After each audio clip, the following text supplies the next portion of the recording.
I grew up playing video games, but I never knew how much they just could impact my cognitive development. One way this is with memory increase.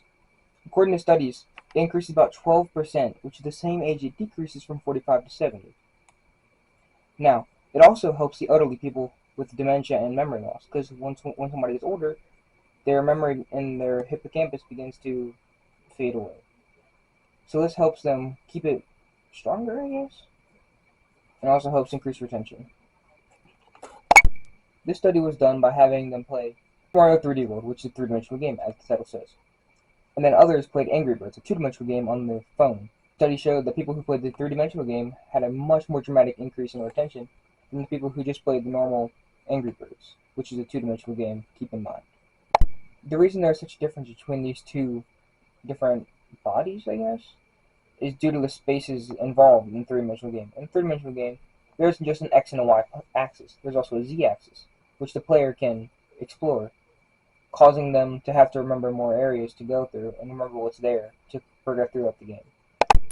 But there are also some types of games that were strictly developed just to give cognitive increases, such as brain games, like most crossword games or word search games. There are also like brain teaser games where you have to like solve a puzzle and stuff. So those also contribute to this cause. That's not the only thing these video games improve. These video games can also help improve hand-eye coordination and sensitivity contrast, which is colors. But the reason it increases hand-eye coordination is the player has to know what they're doing on the screen without looking down at their hands. If these games are not designed properly, though, they can actually take away from these benefits. Games have lots of flashy colors, which nobody knew, but these were actually distracting the player from the parts of the game that required the hippocampus and other parts. Another way to actually help to improve cognitive facets is with attention.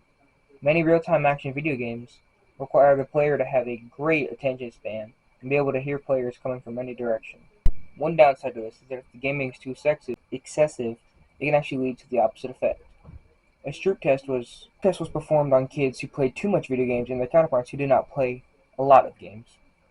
This has showed that the ones who did not play a lot of games still had a lot better cognitive abilities than the ones who played way too many. But the kids who did play for way too long still had some improvements, like they could switch between visual tasks faster, and they could divide their attention much better, and remember where concealed objects were. I like retention.